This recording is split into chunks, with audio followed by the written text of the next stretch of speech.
The only thing I'm worried about is Violet. Honey, do you want to go with us? We're sneaking in this thing, and then I could, like a mother hen, just have you hang out at the edge of the woods while I sneak up closer. You have a gun for me? Something to protect myself with, I will. But I'm not going to just hang out in the middle of the woods. But I'm happy to come along. I mean, as long as we really have a plan. Why don't you stay here then? Because there's no way to hide your beautiful femininity from the goblins. So here we have the 2,700 acres and the relatively smaller, I guess it's 500 acres of actual campground. And God only knows what's really going on out here in the larger areas. I would guess they probably created roads and trails off where they do their more nasty or beastly activities. You worry for Alex, Violet? Because Alex gets so impassioned by what he's doing that sometimes I'm afraid that he might be a little bit, reckless. But he's a brave man. I wish he had a gun, with him. I wish that we were able to carry guns or to be armed or protect ourselves. That's all. Alex has one positive plan. A local lawyer called Rick has successfully infiltrated the Grove on 2 occasions. He's agreed to meet Alex tonight to offer him tips on how to get in. I don't know what this lawyer's going to want what mannerisms or demeanor he thinks will get us in there and not, and will keep us from being noticed. But frankly, these cameras, we can sneak around in the woods all night long and catch these guys and come up on their campsites while they're enjoying themselves and get it all. There were a few hours to kill before our meeting with Rick the lawyer, so we split up and I visited Mary Moore. Mary lives a few miles from the camp.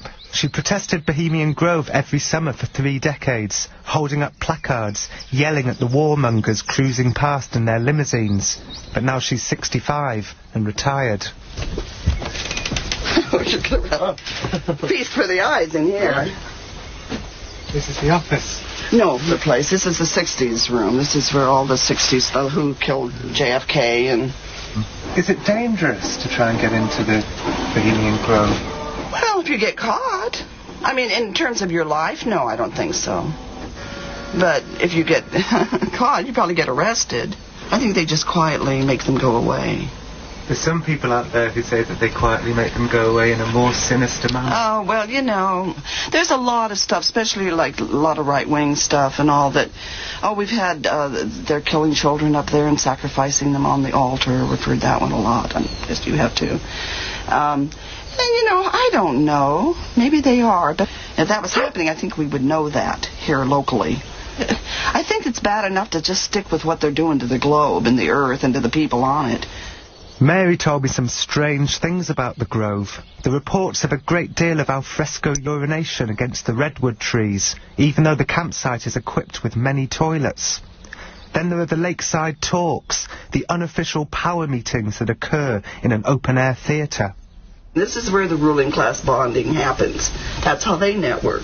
So, who they meet up at the Grove and what they talk about, certainly that's why the Lakeside Talks are so important, because that's kind of your preview of what's going to be the issue. Star Wars was discussed up there long before it became out into the public consciousness. So that's where the Manhattan Project was conceived in 1942.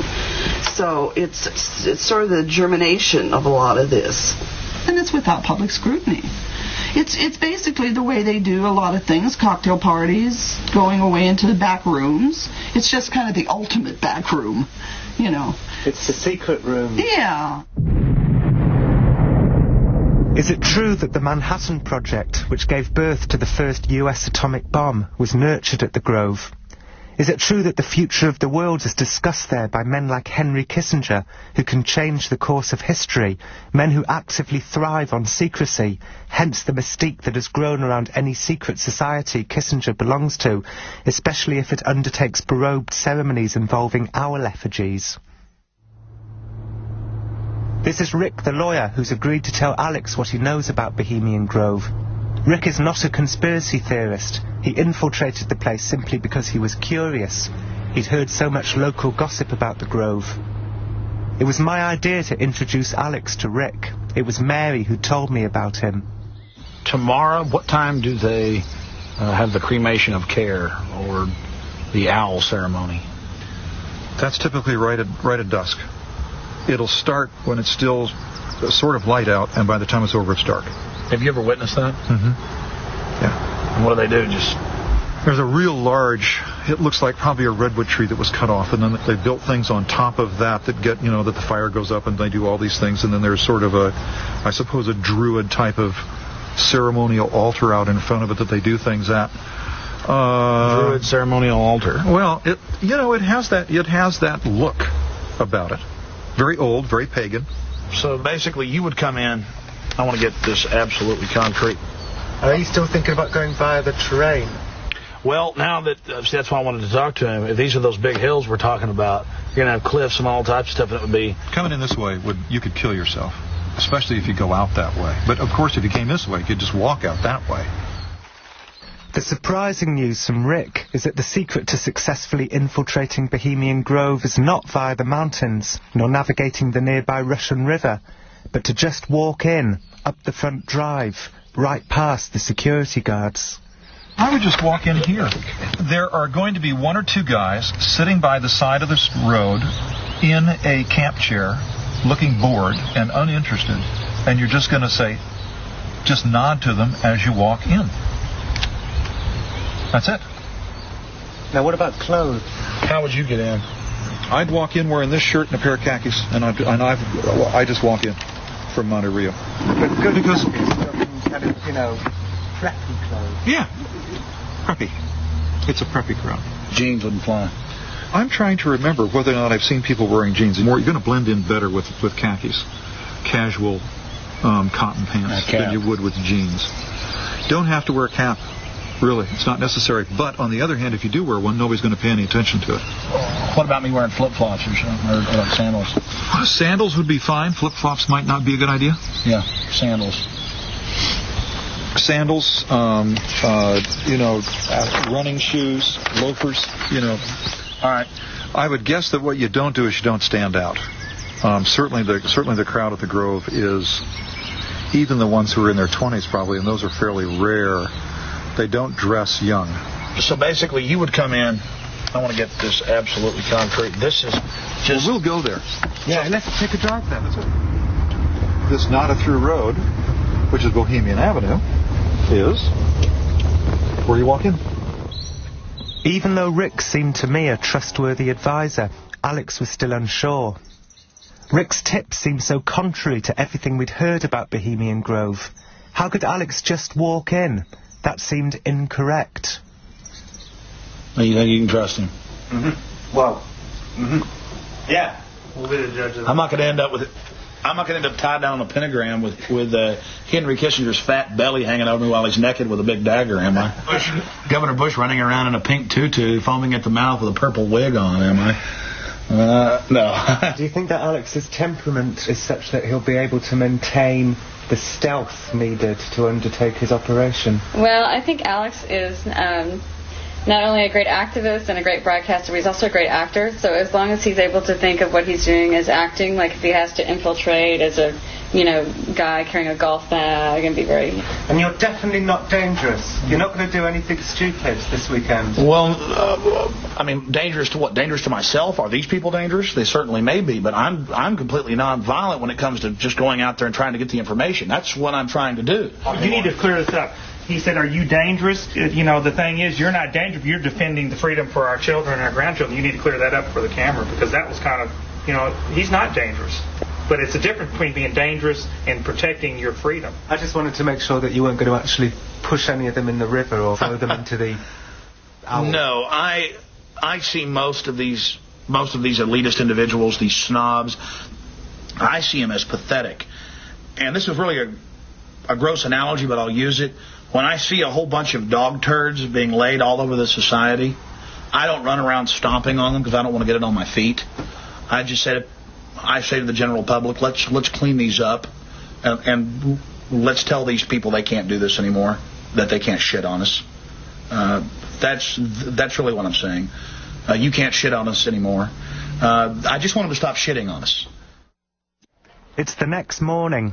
Alex has decided to take Rick's advice and buy preppy clothes, even though he admitted to me off camera that he suspects Rick might be part of some complex trap to capture him and offer him up as a sacrifice to the owl god.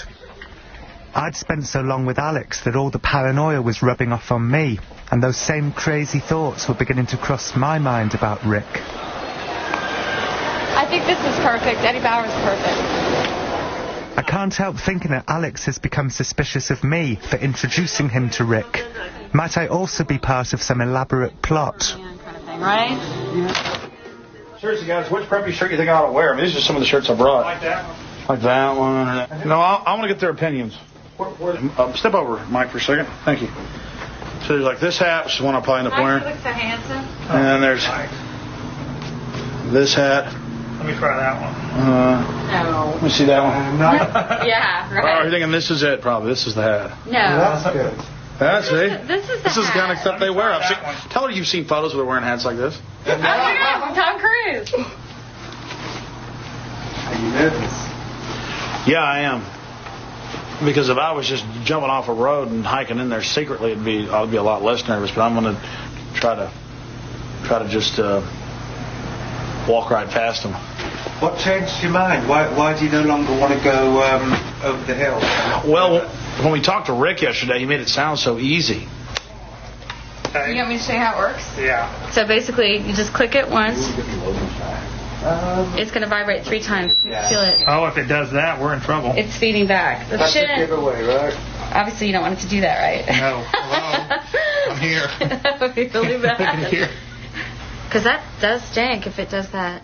Later that afternoon, Alex and Mike discuss contingency plans, things to say as a last resort in case their cover's blown. We know our cover's blown up. We'll just keep saying, hey, and we're going. And say, no. All right, well, we'll be over here. And then just nicely start walking away from them. They start following us. Just say, listen, you better get away from me. Then I'll have a few other choice words, and then we'll just get into the woods, get away for a few minutes, and then come back out. They'll never know. You better get away from me. That sounds like a threat. I don't think you should be threatening them. No, I'm going to tell them to get away from me. But it's not going to be a problem because we're going to be slick. There's not going to be any problems. But don't say you better get away from me or else. I mean, that's not preppy talk. Definitely not. And then, as a final preparation, Alex and Mike practice being preppy by having appropriately preppy conversations. We're just going to walk normally as we would, calmly, la la la. There's going to be guys sitting there, and we're fat cats, so let's go ahead. But seriously, David, as fast as microprocessors are starting to move, it's getting down to a molecular level. The question is, at what level will just the actual basics of science stop us from making these systems smaller? And it's the entire nanotechnology revolution that I find to be most dynamic. I agree. Did you like that? Yeah. That's what we did last time. You plan to say, I agree. I don't know. It's just going to be natural when we do it. I don't think we should practice, conversations. I think we should just do it. What comes up, comes up. Don't you? Yeah.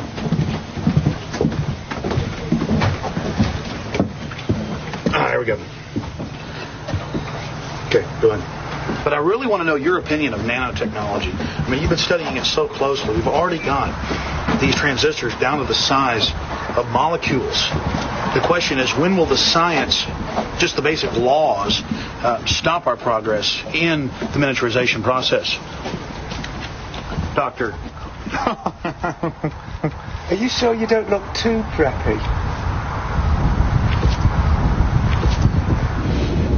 Well, here we go, the moment of truth. We're driving down. It's a Saturday night here in Occidental. And the Bohemian Grove is between Occidental and Monterey, both small towns.